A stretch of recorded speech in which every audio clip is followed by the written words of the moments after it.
उदाहरण नंबर 12 और 13 बच गया था अपना। 12-13 त्रिकोणमिति के संबंधित था, वो अपन बाद में करेंगे। तो एग्जाम्पल सारे वो हो चुके हैं जिनमें त्रिकोणमिति नहीं है। तो प्रश्नावली 6.2 का प्रश्न नंबर 1 से स्टार्ट करेंगे। प्रश्नावली 6.2 का पहला प्रश्न मैंने लिख दिया है। सिद्ध कीजिए कि r पर fx बराबर 3x + 17 से प्रदत्त फलन वर्धमान है। चलो इसका वही काम करेंगे अपन हर बार करते हैं, एफ डैश एक्स निकालेंगे। तो इसका एफ डैश एक्स जो आएगा वो आएगा एफ डैश एक्स बराबर में 3, एक्स का 1 हो जाएगा और 17 का अचर है तो 0 हो जाएगा। तो चूंकि यहाँ जो एफ डैश एक्स है वो बड़ा है किससे, 0 से। 0 भी नहीं बन सकता, 0 भी नहीं बन सकता, 0 से बड़ा होगा। और 0 से भी बड़ा होगा तब इसलिए फलन f जो है, इसलिए फलन f है वो निरंतर कैसा होगा, ये निरंतर वर्धमान है, निरंतर वर्धमान है। अतः वाली लाइन लिख दो प्रांत लगा के, अतः वाली लाइन में प्रांत लगा के लिख देंगे। अतः दिया गया फलन f x belongs to r के लिए, x belongs to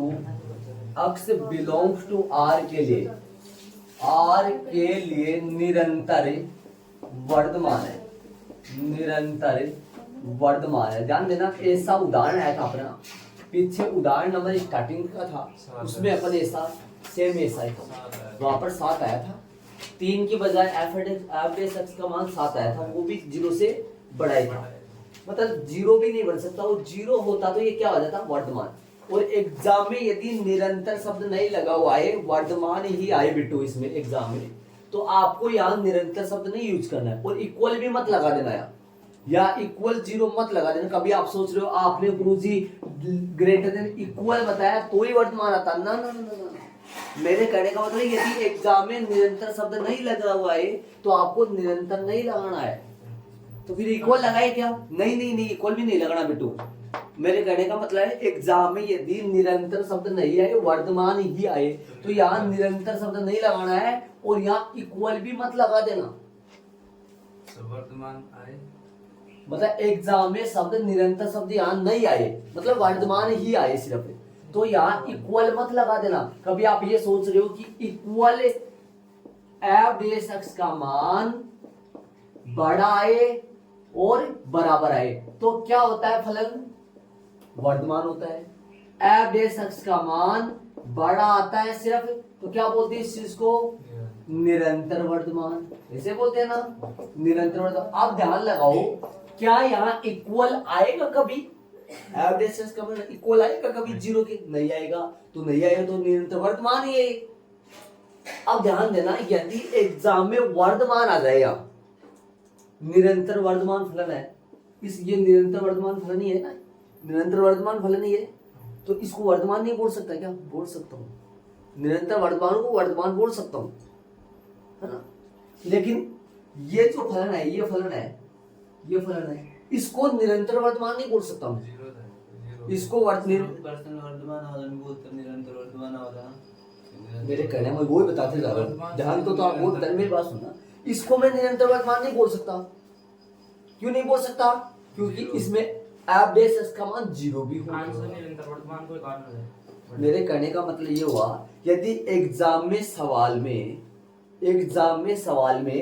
यदि एफ डैश एक्स का मान 0 भी बन जाए तो आप उसको निरंतर वर्तमान नहीं सिद्ध कर सकते, इसको वर्तमान ही सिद्ध कर सकते हो आप।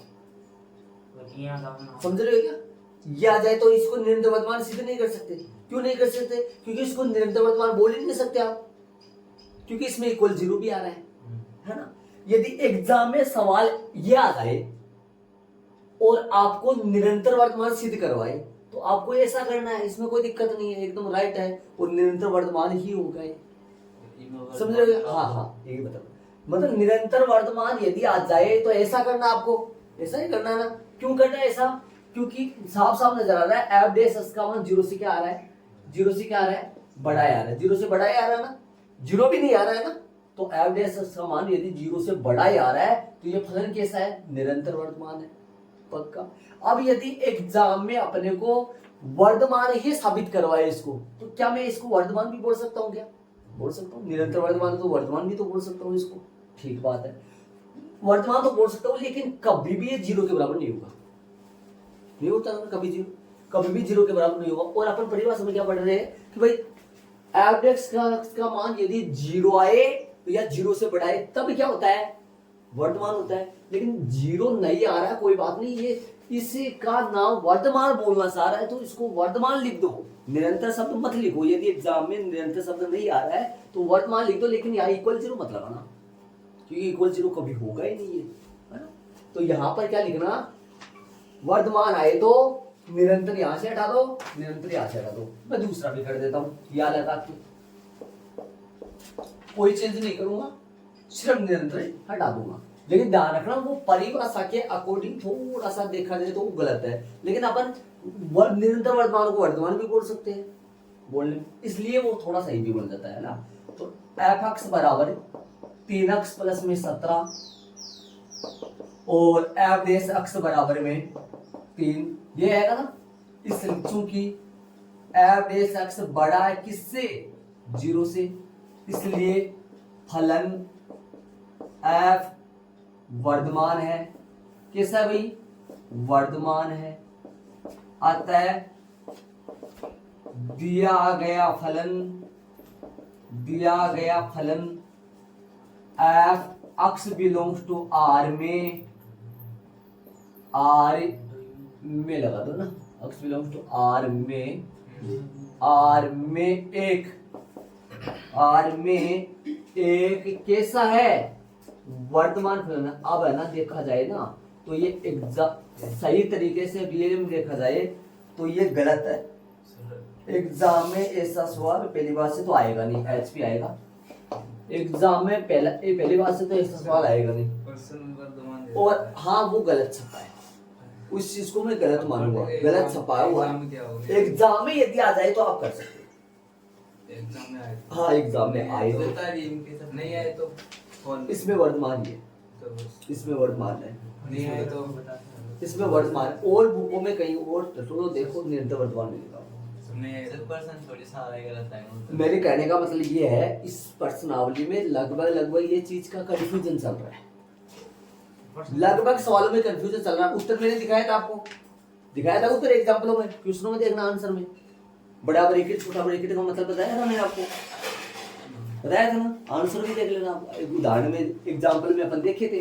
मेरे कहने का मतलब ये है मेरा कि यहाँ पर सही मायने में देखा जाए तो निरंतर शब्द आएगा, आएगा नहीं आएगा, आता सीधे भाई ऐसे बताओ, जो चीज निरंतर वर्तमान है मतलब जो तो निरंतर लिख दिया, बाद नीचे ताड़ी वर्तमान लिख दिया वापस जाना, इसलिए इनका फंड जो निकालना जो निकाले फिर आता है में जो, हाँ वो भी, ये भी बात सही कर सकते हो आप, ऐसा भी क्यों निश्चित कर सकते इसको निरंतर वर्तमान, क्योंकि इसमें जीरो भी आ रहा है, एफ डेस एक्स का मान जीरो के बराबर भी आ रहा है, इसलिए इस फलन को अपन निरंतर वर्तमान सिद्ध नहीं कर सकते, ठीक है। जब अपने को, लेकिन ध्यान रखना अब ये, क्योंकि इसमें एफ डेस एक्स का मान जीरो के बराबर भी आ जाएगा, जीरो से बड़ा भी आ जाएगा, लेकिन यहाँ अपन देख रहे हैं, यहाँ तो जीरो के बराबर आ ही नहीं रहा, जीरो के बराबर थोड़ी आ रहा है, जीरो के बराबर तो नहीं आ रहा, जीरो के बराबर नहीं आ रहा, तो ये फलन कैसा होगा, निरंतर वर्तमान। अब जो निरंतर वर्तमान है उसको अपन वर्तमान भी बोल सकते हैं, तो वर्तमान भी बोल सकते हैं। जब वर्तमान साबित करवाए तो आपको निरंतर वर्तमान नहीं लिखना है, वर्तमान लिख देना है, और हो सके तो आप यहाँ निरंतर वर्तमान लगा सकते हो, नीचे तो वर्तमान लिखना है। वर्तमान साबित करवा रहा है तब, क्योंकि ये जीरो के बराबर नहीं आ रहा है, जीरो के बराबर नहीं है, तो जीरो के बराबर नहीं आ रहा है तो ये वर्तमान, मतलब वर्तमान की श्रेणी में तो आ जाएगा ना, निरंतर वर्तमान है, इसको वर्तमान तो बोल सकते हैं ना, ठीक है। और जो अपने पास इक्वल जीरो आ जाए, इक्वल जीरो भी आ जाए ना, इक्वल जीरो भी आ जाए, बराबर में जीरो आ जाए, तो उसको अपन निरंतर वर्तमान तो लिख नहीं सकते। मतलब जब इक्वल जीरो आ जाएगा तो वो क्या सही तरीके से कौन सा फलन होगा, इक्वल जीरो भी आ जाए, मतलब एफ डैश एक्स का मान जीरो से बड़ा भी आ जाए और जीरो के बराबर ही आ जाए, कौन सा होगा? वर्धमान। उसको अपन निरंतर वर्धमान साबित नहीं कर सकते। ठीक है, तो ध्यान देना, जब यदि पर्सन में एग्जाम में निरंतर वर्धमान सिद्ध करवा रहा है तो आपको ऐसा करना है, और वर्तमान सिद्ध करवा रहा है तो आपको ऐसा करना है। मैंने कल भी आपको ये बताया था कि इनमें सिर्फ या निरंतर लगा देना है या निरंतर नहीं लगाना है, ये देख लो। आगे चलेंगे अपन ये हटा नहीं सकते, एफ डैश एक्स का मान जीरो से बड़ा आएगा तब निरंतर वर्धमान ही फलन होता है, एफ डैश एक्स का मान जीरो भी आए, जीरो से बड़ा भी आए तो वर्धमान फलन होता है। अब अगला अपने पास जीरो से बड़ा आ रहा है, जीरो से बड़ा ही फलन है, जीरो से एफ डैश एक्स का मान जीरो से बड़ा है, जीरो नहीं आ रहा है, तो जीरो नहीं आ रहा तो ये निरंतर वर्धमान है। अब अगला प्रश्न वाला आपको वर्तमान साबित करवा रहा है, वर्तमान बोल रहा है भाई वर्तमान ही साबित करो आप, तो आप उसको वर्तमान लिख सकते हो, लेकिन यहाँ इक्वल मत लगा देना, समझ रहे हो? इक्वल मत लगा देना, इक्वल आप लगा नहीं सकते। आप क्यों नहीं लगा सकते? क्योंकि एफ डैश एक्स का मान कभी भी जीरो के बराबर नहीं आएगा। ठीक है, और यदि इक्वल जीरो आ जाता है इसमें तो आपको निरंतर वर्तमान साबित नहीं करवा सकता कभी। जो निरंतर वर्तमान फलन है वो वर्तमान भी हो सकता है, इसलिए निरंतर वर्तमान को वर्तमान भी साबित करवा सकता है, और जो रियल नेम तो ये निरंतर वर्तमान ही है। ठीक है, तो पर्सन में निरंतर शब्द आए तो ऐसे करना है, निरंतर वर्तमान साबित करवाए तो ऐसे करना है, और वर्तमान ही साबित करवाए तो ऐसे करना है। आगे अपन उदाहरण प्रश्न नंबर दूसरे में चलेंगे, देख लीजिए। प्रश्न नंबर दूसरा में देखिए, सिद्ध कीजिए कि R पर fx e की पावर 2x से प्रदत्त फलन वर्धमान है। वर्धमान साबित करवा रहा है। अब देखो इसका अवकलन करें, f डैश x से बराबर में e की पावर 2x का e की पावर 2x से, और 2x का रिटर्न करेंगे तो 2 आ जाएगा। तो यहां से बात करेंगे f डैश x की, f डैश x आएगा 2 e की पावर 2x, e की पावर 2x का e की पावर 2x से 2x का रिटर्न करेंगे तो 2x का अवकलन 2 होता है। ध्यान देना, कई बच्चों को ये अवकलन के बारे में नहीं पता, क्योंकि एफ डैश x से बड़ा है यहाँ किससे? जीरो से, कभी भी जीरो। e की पावर 1 का मान या e का मान 2.17 के करीबन होता है, 2.17 करीबन लगभग होता है। तो कभी भी ये e की पावर कभी भी धनात्मक नहीं बढ़ेगा, कभी भी। आप बोलोगे e की पावर -1 धनात्मक नहीं, 1 बटा e की पावर 1 जो 1 बटा 2.17 ये कभी भी धनात्मक नहीं, ऋणात्मक नहीं होता है, हर बार धनात्मक होता है। ध्यान रखना, e की पावर में कुछ भी आ जाए वो हर बार धनात्मक ही होता है।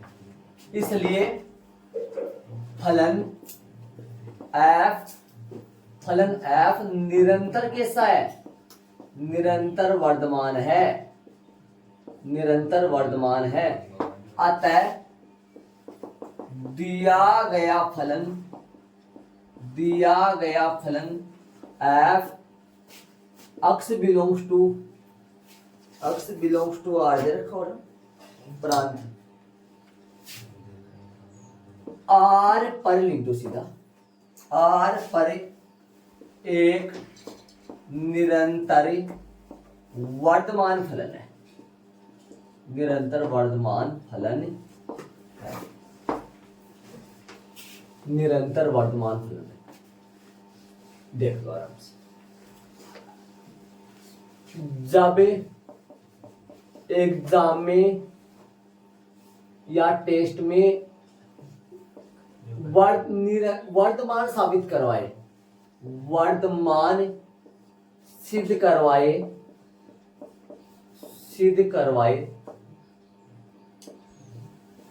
जो निरंतर वर्तमान फलन है वो वर्तमान भी होता है, तो निरंतर वर्तमान की जगह आपको निरंतर शब्द हटाकर वर्तमान ही लिखना है। जब एग्जाम में वर्तमान सिद्ध करवाए तो निरंतर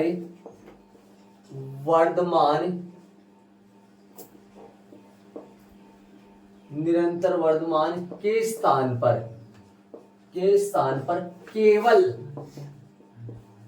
केवल वर्तमान ही लिखना है,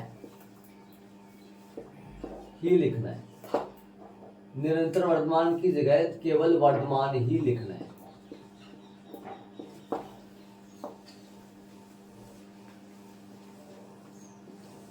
बाकी सारा सेम आएगा, बाकी कुछ भी बदलाव नहीं करना है, बाकी बदलाव कुछ भी नहीं करना है।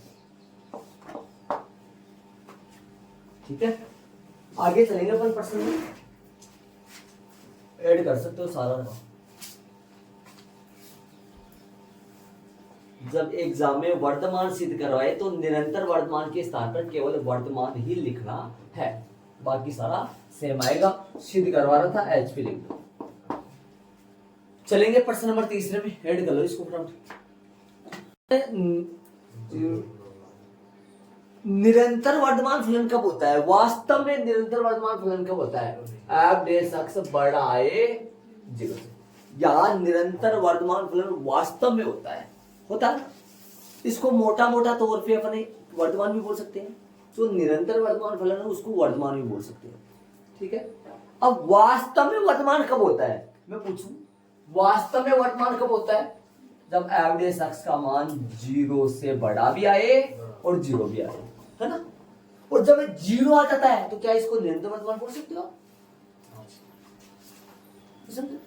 तो कहने का मतलब ये तो वर्तमान ही रहेगा।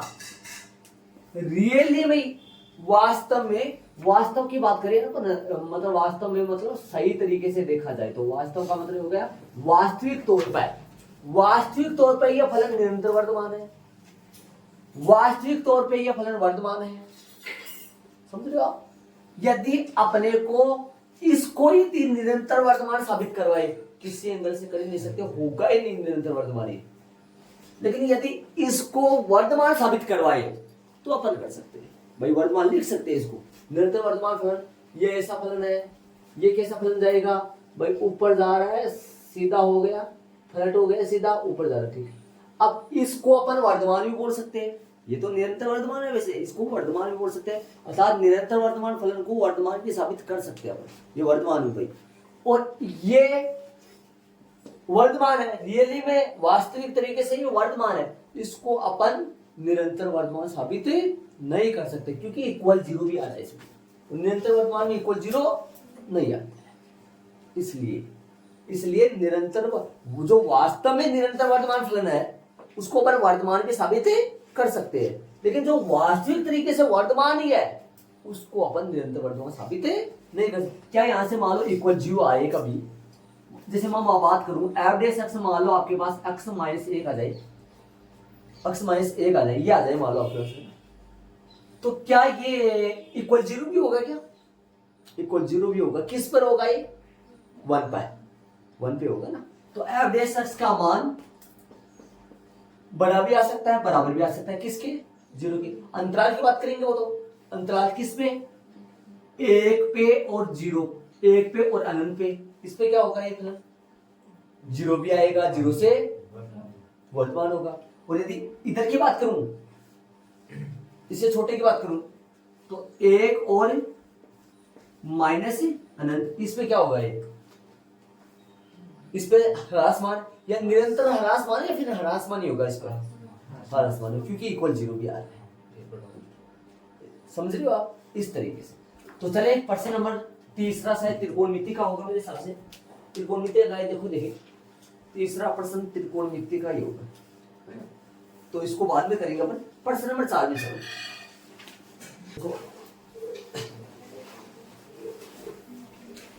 अंतराल ज्ञात कीजिए जिसमें फलन, अब इसको वास्तव में देखो वर्तमान और ह्रासमान के अंतराल निकाल दो इसमें तरीके से, है ना। अंतराल ज्ञात कीजिए f(x) बराबर 2x² माइनस 3x से प्रदत्त फलन f वर्तमान और ह्रासमान। करो बोलो, f डेश x निकालो, इसका कितना आएगा बताओ? f डेश x आ जाएगा कितना? 2 इंटू 2x माइनस का 3, f डेश x आ जाएगा कितना? बराबर 4x माइनस का 3। ये ठीक है। यदि f डेश x क्या हो तो बराबर 0 हो तो बिंदु निकाले, है ना, बिंदु निकाले जिस पर 4x माइनस 3 बराबर 0, क्या आएगा, अक्स बराबर है 3/4। क्या काम आ गया अपना, लाइन खींचो, पता करो, लाइन खींच दो। ये कौन है माइनस अनंत, ये कौन है प्लस अनंत, 3/4 यहां लगा दो। बोलो 3/4 से बड़े के लिए देखो, छोटे के लिए देखो, इसमें एक वैल्यू लो, एफडीएस में रखो, जैसे हर कल पर्सन अपन करे थे। बोलो कौन है इसमें, एक है, दो है, तीन है, बहुत सारी है। प्लस के एक रखो, उठाओ प्लस का एक यहां रखो, प्लस का एक लो यहां रखो। प्लस का मतलब पॉजिटिव, पॉजिटिव नेगेटिव मतलब जीरो से छोटा जीरो से बड़ा देखना है अपने को ना। और इसमें रखो -1, माइनस का लिख दे। पहला वर्तमान है क्या, वर्तमान, निरंतर वर्तमान के भी आंसर लिख सकता हूं और वर्तमान के आंसर भी लिख सकता हूं। अब वर्तमान के लिखूंगा आंसर, वर्तमान के लिखूं, वर्तमान में बड़ा ब्रैकेट आएगा छोटा आएगा, बड़ा आएगा, उत्तरमाला में बड़ा नहीं, उत्तरमाला में छोटा ब्रैकेट है, उत्तरमाला में छोटे ब्रैकेट है आंसर में, जो कि निरंतर वर्तमान के उत्तर है वो, समझ रहे हो क्या, जो कि निरंतर वर्तमान के आंसर है। मैं निरंतर वर्तमान के आंसर निकालूं, मैं निरंतर वर्तमान के आंसर निकालूं, तब तो उत्तरमाला से मैच हो जाएगा, तब आपको क्वेश्चन में निरंतर लगाना पड़ेगा। समझ रहे हो मेरी बात, समझ रहे हो मैं क्या कर रहा हूं। और यदि मैं वर्तमान के आंसर निकालूं, तब आपको क्वेश्चन में जाके, आंसर में जाके बड़ा ब्रैकेट लगाना पड़ेगा। या तो क्वेश्चन सही करो या आंसर सही करो। बोलो जो भी आपकी इच्छा, या तो एक काम करना पड़ेगा, क्वेश्चन सही करो या फिर आंसर सही करो। चलो बोलो ए में है ना या रोमन में है, ए है, वर्तमान है क्या, वर्तमान के निकालू निरंतर वर्तमान के निकालू, मैंने बताया था 4 निकाल के उधर 4 लिख भी दूंगा मैं। हाँ वर्तमान के निकालो, चलो वर्तमान के निकाले। जब x बिलोंग्स टू,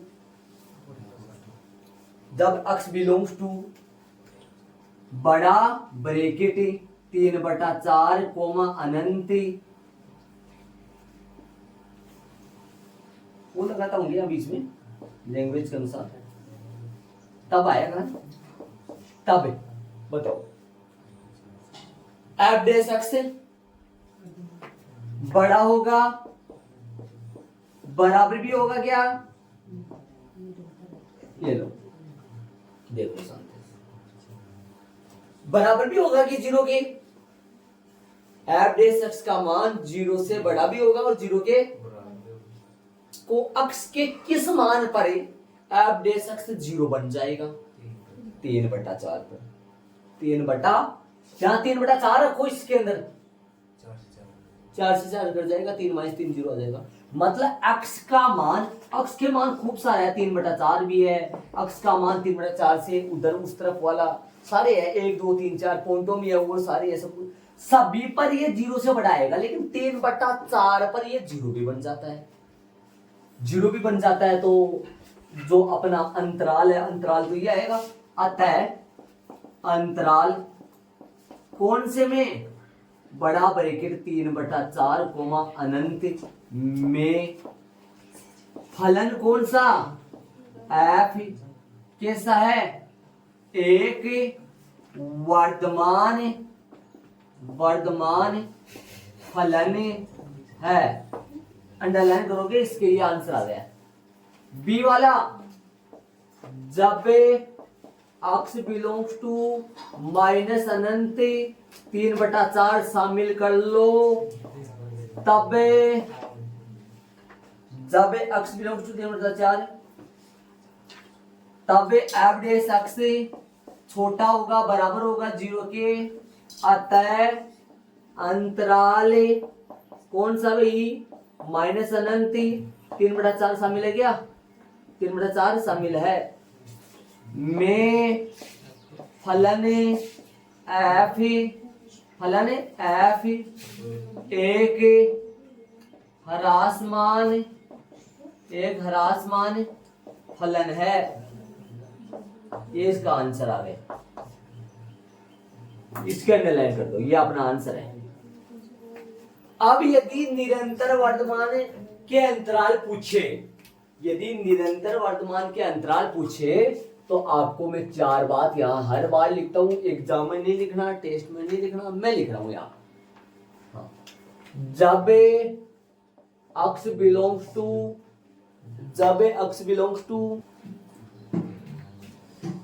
3/4 से बड़ा और अनंत के बीच वाले, अब ये शख्स 0 से बड़ा होगा और 0 से बड़ा होगा तो इसको क्या बोलेंगे अपन? निरंतर वर्तमान, निरंतर वर्तमान, ठीक है। और दूसरा, जब x बिलोंग्स टू बड़ा ब्रैकेट 3/4 अनंत, तो एवरेज x 0 से बड़ा भी होगा और बराबर भी होगा, तब ये क्या साबित हो जाएगा? मतलब इस अंतराल में क्या हो जाएगा? फलन वर्तमान। अब 2 और लिखेंगे, ह्रासमान के और निरंतर ह्रासमान के। तो उसमें देखो तीसरा में x बिलोंग्स टू माइनस अनंत और 3/4, तो एवरेज x छोटा होगा 0 से, छोटा होगा तो ये फलन कैसा होगा? सिर्फ 0 से छोटा है ये, तो निरंतर वर्तमान 0 नहीं बने, निरंतर ह्रासमान होगा ना, निरंतर ह्रासमान आ जाएगा ये, निरंतर ह्रासमान लिखा है यहाँ। और चौथा में x बिलोंग्स टू माइनस अनंत और 3/4 बड़ा ब्रैकेट, मतलब 3/4 भी शामिल कर लिया मैंने, तो 3/4 पर ये फलन एवरेज x का मान क्या हो जाता है? 0 बन जाता है, जो कि 0 से छोटा और 0 सिर्फ ह्रासमान फलन आ जाएगा इस अंतराल में। ये देख लो, ये 4 ऐड करते रहना, प्रत्येक प्रश्न में ऐड करना। जब यदि एग्जाम में निरंतर वर्तमान आए तो निरंतर के अंतराल लिख रहे हैं, वर्तमान आए तो वर्तमान के अंतराल लिख रहे हैं, ह्रासमान आए तो ह्रासमान के लिख रहे हैं, जो भी है। अब देखना, आपके क्वेश्चन में ए में वर्तमान है, उत्तर माना भी सही जब है तो सही तो बोला सर इनपुट वर्तमान बोल सकता। हाँ वो सही है, लेकिन कई प्रश्नों में फिर निरंतर वर्तमान आएगा तो उससे हिसाब से भी गलत करना। मेरे कहने का मतलब ये है कि ये प्रश्न, कई प्रश्नों में निरंतर शब्द भी आएगा और निरंतर शब्द आए कई प्रश्नों में। ये प्रश्न है ना, ये जो अपने देखा जाए तो मैं अपनी जो बुक है, अपने राजस्थान की जो ये बुक है ना, ये राजस्थान में जो छपी बुक है, इनमें ये गलती आई है प्रॉपर देखा जाए। और आपके सही माइंड इस तरीके से करोगे तो रियली में तब सही होगा। एग्जाम में आए थे वर्तमान के प्रश्न आए थे, वर्तमान के आए थे, है ना, निरंतर के नहीं आए थे, समझ रहे हो? वर्तमान के आंसर आए थे, वर्तमान में बड़ा कोष्ठक आएगा ना बड़ा कोष्ठक, तरीके से सही ये है। अब निरंतर वर्तमान को वर्तमान भी तो बोल सकते हो, ये करके आए थे वर्तमान आप, है ना, किसी भी, जैसे मान लो किसी भी बुक में क्या किसी भी पासबुक में उठा के देखो, या किसी भी टीचर से आप कंफर्म करो इस चीज का। आप अपने टीचर से, गवर्नमेंट स्कूल में जो टीचर पढ़ा रहा है उससे कंफर्म करो इस चीज का। वो आपको निरंतर वगैरह बताया नहीं, क्यों नहीं बताया? क्योंकि निरंतर वर्तमान को अपने वर्तमान भी बोल सकते हैं। बताए थे पूरी बात, बड़ा कोष्ठक छोटा कोष्ठक बताया था, पूरी बताया था, तो अच्छी बात है। ये मैं बताना चाह रहा हूँ, आप बड़ा कोष्ठक की जगह छोटा भी लगा दोगे तो वो सही है, गलत नहीं है। क्यों नहीं है? क्योंकि निरंतर वर्तमान को अपने वर्तमान भी बोल सकते हैं इसलिए। लेकिन वो तरीके से देखा जाए तो वो चीज गलत है, इसलिए जो सही है वो समझ रहे हो आप। अब पर्सन में वर्तमान है, उत्तर माना जाके देखो, बड़ा कोष्ठक। आपने 4 परिभाषा पढ़ी हुई है, 4 क्या है, 4 पढ़ा हुआ है, 4 ये पढ़ा हुआ है। अब निरंतर वर्तमान कब आता है? जब एवरेज x का मान 0 से बड़ा हो। 0 से बड़ा कब होगा? जब 3/4 शामिल नहीं करे तो क्या आएगा? निरंतर वर्तमान आएगा। और एवरेज x का मान 0 भी आए, 0 से बड़ा आए, तो इस चीज को अपन वर्तमान बोलेंगे अपन। तो 3 बटा वर्तमान कब होता है? जब आप देख सकते का मान 0 भी हो। और 0 कब होगा? जब 3/4 को भी शामिल करूं, और 3/4 को शामिल करूं तो बड़ा ब्रैकेट आएगा। समझ रहे हो आप? तो कहने का मतलब मैंने ये प्रश्न कैसा करवाया है? वर्तमान और ह्रासमान का करवाया है। यदि मैं इनको निरंतर वर्तमान और निरंतर ह्रासमान का कराऊं तो ये रही। कैसे, क्या चेंज करोगे? निरंतर वर्तमान में क्या चेंज करोगे? ब्रैकेट का चेंज करना है। क्या करना है? यहाँ जो बड़ा ब्रैकेट है इसको छोटा बना देगा। छोटा बनाते 3/4 यहाँ शामिल नहीं होगा। 3/4 शामिल नहीं होगा, क्या होगा? 3/4 से बड़ा ही शामिल होगा अक्ष के मान, और अक्ष का मान 3/4 शामिल नहीं होगा तो ये आप देख सकते कभी भी 0 नहीं आएगा। 0 नहीं आएगा तो ये फलन कैसा हो जाएगा? एक निरंतर वर्तमान फलन है। ठीक है, तो जो सही है वो ही करो।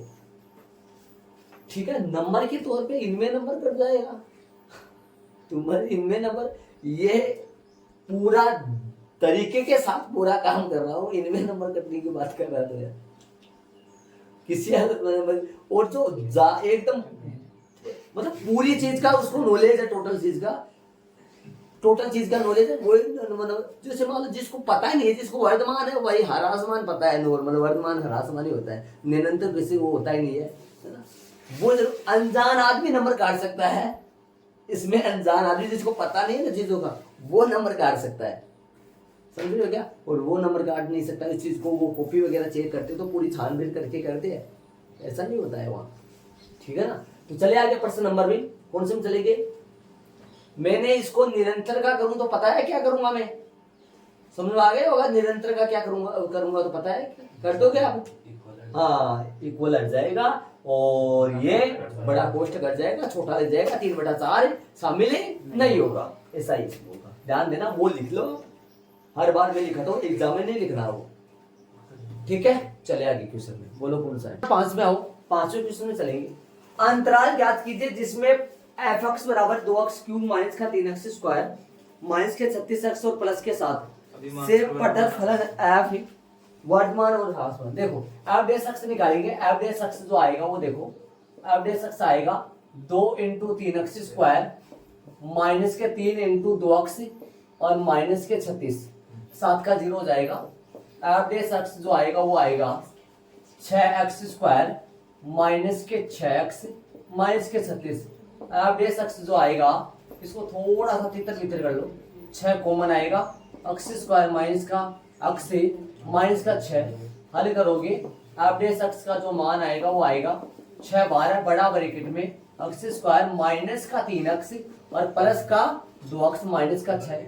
f डैश x जो आएगा वो आएगा 6, यही है, बड़ा ब्रैकेट कॉमन ले लो, x कॉमन आएगा, x प्लस x माइनस में 3, x माइनस में 3 प्लस का 2, x माइनस में 3 बड़ा ब्रैकेट में। तो यहाँ से f डैश जो आएगा, f डैश x जो आएगा वो क्या आएगा 6 x प्लस 2 और x माइनस 3। ठीक है, यदि f डैश x बराबर 0 हो तो 6 यही है, x प्लस 2 यही है, x माइनस 3 बराबर में 0, तो x के क्या क्या मान आएंगे? -2 और प्लस में 3। खींचो लाइन खींचो थोड़ा। ये माइनस अनंत है, ये माइनस अनंत है, ये प्लस अनंत है। -2 और -3 लगाओ, लगाना सही। -2 इधर आएगा और +3 इधर आएगा, +3 इधर आएगा। चलो ए वाला,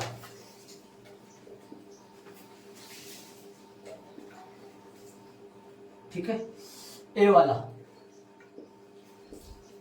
जब x बिलोंग्स टू, बोलो प्लस माइनस का निर्णय करो। देखो पॉजिटिव निगेटिव में आ जाओ, बोलो इसमें कोई एक वैल्यू उठाओ, उसको f डैश x में रखो, पॉजिटिव आता है। 4 लो, 4 इसमें रखो, ये ब्रैकेट प्लस का आएगा, 4 इसमें रखो, ये ब्रैकेट प्लस का आएगा, मतलब total f dash x plus का होगा। इसमें माइनस आ जाएगा पक्का, माइनस और इसमें प्लस आएगा। एक हाथ चल रही है, सीधा कर लो, कोई देखने की जरूरत नहीं है, पक्का सही आएगा। जब x बिलोंग्स टू बोलो ये निरंतर का करवा रहा हूं। वापस लो। जब x बिलोंग टू, इसमें से एक वैल्यू लेना है, कोई भी वैल्यू बीच का, 3 से बड़ा कोई भी ले लो, 4 5, वो एवरेज x में रखो, 4 इसमें रखो तो ये ब्रैकेट प्लस का, 4 इसमें रखो तो ये ब्रैकेट भी प्लस का, तो टोटल इस अंतराल में एवरेज x पॉजिटिव आ रहा है, प्लस का आ रहा है। इस अंतराल में कोई एक वैल्यू लो, जैसे मान लो कितना ले लो, 0 ले लो, 0 यहाँ रखो, ये प्लस का, 0 यहाँ रखो माइनस का, ये ब्रैकेट प्लस का, ये ब्रैकेट माइनस का आएगा। इसके अंदर वैल्यू उठाओ, कौन सा उठाओगे, 0 इसमें था क्या, था इसमें सही, -3 लो इसमें, -2 से छोटा, -3 लो, -3 इसमें रखो, माइनस का एक ब्रैकेट, -3 इसमें रखो, माइनस का माइनस में ब्रैकेट गुना होगा तो प्लस। जब x बिलोंग्स टू माइनस अनंत, जब x बिलोंग्स टू माइनस अनंत कोमा -2 शामिल है, -2 शामिल है, यूनियन बड़ा ब्रैकेट 3 भी शामिल है, 3 भी शामिल है, छोटा ब्रैकेट अनंत शामिल नहीं है, तब एवरेज x सिर्फ और सिर्फ बड़ा आएगा 0 से, सिर्फ और सिर्फ क्या आएगा, 0 से बड़ा आएगा। 3 भी शामिल है तो बराबर ही आएगा क्या, बराबर भी आएगा, बराबर भी आएगा, ठीक है। अतः यह फलन, अतः यह अंतराल लिखोगे, अतः अंतराल माइनस अनंत -2 यूनियन बड़ा ब्रैकेट 3 और अनंत, अतः अंतराल में फलन f एक वर्तमान फलन है, वर्तमान फलन है। देखो चले बी में, जब x बिलोंग्स टू, बोलो जब x बिलोंग्स टू -2 और 3 बड़ा ब्रैकेट बंद, -2 और 3 बड़ा ब्रैकेट बंद शामिल है इसके अंदर, तब एवरेज x छोटा रहेगा, बराबर भी रहेगा 0 के है। अतः वाले लाइन में क्या लिखोगे, अतः अंतराल कौन सा, -2,3 में फलन f जो है, f जो एक कैसा है, ह्रासमान फलन है, ह्रासमान फलन है। अब आपकी बुक में आंसर नहीं मिले भाई, हाँ आंसर नहीं मिले, बड़ा ब्रैकेट आंसर नहीं मिले, बड़ा ब्रैकेट का आंसर, ठीक है। तो ये आंसर आ गया। आप यदि आप यहां पर बड़ा ब्रैकेट हटा देते हो और इक्वल भी बड़ा ब्रैकेट हट जाओगे तो -2 नहीं लेना है, 3 नहीं लेना है, और -2 और 3 पर एवरेज x 0 भी आता है और 0 भी आता है, ये दोनों नहीं लोगे तो फिर इक्वल हट जाएगा और ये निरंतर वर्तमान आ जाएगा। आपके पास प्रश्न में वर्तमान और ह्रासमान ही आए तो ऐसे करना है, बड़ा ब्रैकेट लगा के आना है, ठीक है। चलेंगे आगे वाले प्रश्न में चलेंगे। चलो प्रश्न नंबर 1, अंतराल ज्ञात कीजिए जिसमें निम्नलिखित फलन वर्तमान या ह्रासमान है। 6 में a से लेकर e तक है। ए वाला देखिए, ए लगा रखा है, ए देखो ए है, एफ एक्स बराबर क्या दे रखा है, फलन जो दे रखा है वो है x² प्लस में 2x प्लस में 5। आप दे सकते वैसा ही प्रश्न सेम, आप दे x बराबर 2x प्लस में 2, आप दे x बराबर में 2 कॉमन ले लो, x प्लस में 1। यदि आप दे x क्या हो 0 के बराबर हो तो एफ डेस एक्स 0 के बराबर हो तो 2 इंटू एक्स प्लस 1 बराबर में 0। एक्स का मान क्या आएगा, -1, लाइन खींच दो, प्लस अनंत माइनस अनंत माइनस का 1। बोलो अबे रोमन में तो है नहीं, रोमन में क्या ए बी तो है नहीं, वैसे ही है तो लगा लो उसको, रोमन में लगाना चाहो तो, या वैसे लाइन लिख दो। बोलो इस अंतराल में कोई बिंदु लो, -1 से बड़ा कोई लो, उसमें रखो, प्लस का आएगा ना प्लस का, इसमें माइनस का आएगा। जब x बिलोंग्स टू बोलो -1 शामिल नहीं करूं क्या, देखो अपने हिसाब से जो भी करना चाहो। वर्तमान ह्रासमान इधर रखा है क्या, उसके कर दो। वर्तमान ह्रासमान तो देखो तो बड़ा कोष्टक आएगा, हाँ -1 शामिल भी, हाँ तो -1 और अनंत, तब एफ डेस एक्स बड़ा भी होगा और 0 भी होगा। अतः अंतराल -1 अनंत में फलन f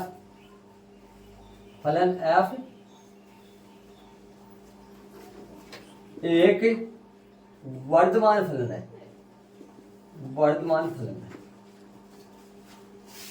और तथा जब x बिलोंग्स टू -अनंत और -1 तब एफ डेस एक्स छोटा होगा बराबर होगा 0 है। अतः अंतराल -अनंत -1 बराबर 1 में फलन f1 ह्रासमान फलन है, ह्रासमान फलन, ये इनका आंसर आ गया। देखो बराबर 1 है, इक्वल लगा हुआ है, ठीक है। आंसर चेक कर लो, ए वाला। बी के बाद वाले अपन कल करेंगे।